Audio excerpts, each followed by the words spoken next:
All right, one more awesome feature when it comes to audio manipulation that I nearly forgot about is a feature known as fold to takes. This is very cool and very unique. You can take audio of any size pretty much, and instead of treating it like an audio file of, let's say, 16 bars, you can treat it like it's, for example, let's say four-bar takes. So those 16 bars basically turn into four different 4-bar loops, and then you can comp between those different takes. So let me give you a good example. Let's try this. What does it sound like?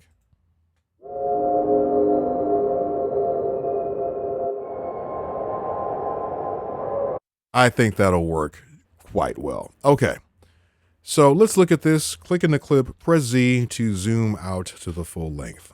Okay, this is 20 bars. Let's pretend that this is 10 2-bar takes. In fact, let's make it 21 bar takes. Why not?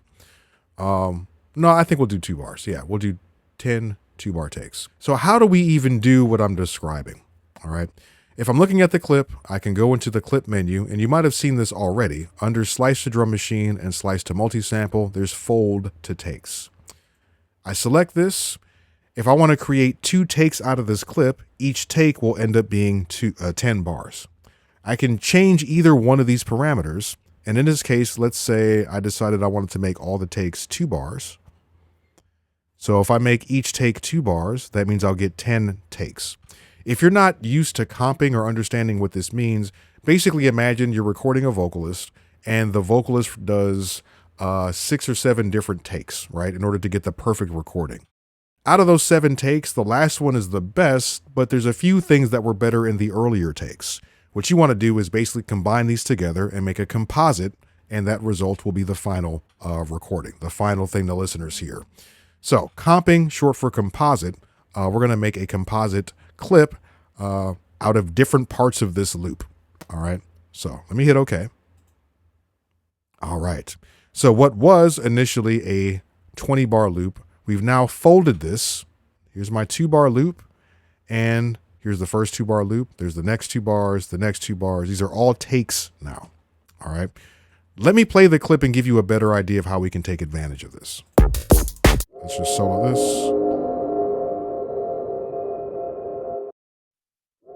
That's the loop. And there's this big gap in the beginning. Maybe I want to grab something from a later part of the loop to replace this gap. So I'm going to click and hold here and let go. And now that's been comped here.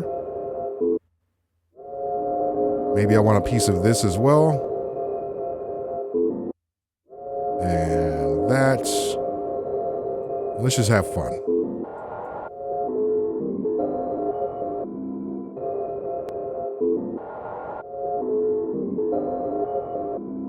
I'm going to click this icon so my mouse snaps to the grid, which might make comping this a little bit more musical.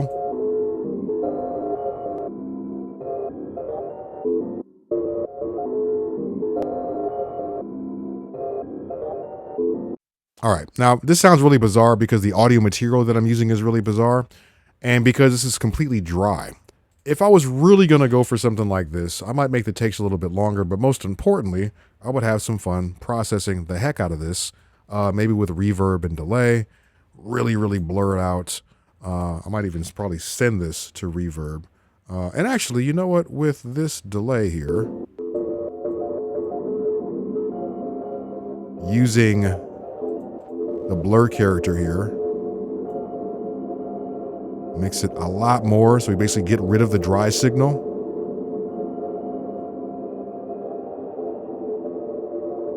It's already sounding a lot more interesting.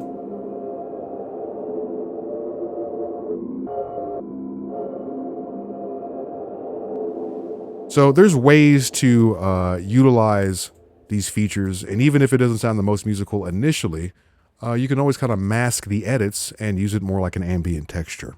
Fold to Takes is incredible. Works really well with longer drum breaks, longer melodic phrases, or just random ambient sounds you might record in your environment. So I encourage you to play with this feature and see what you come up with.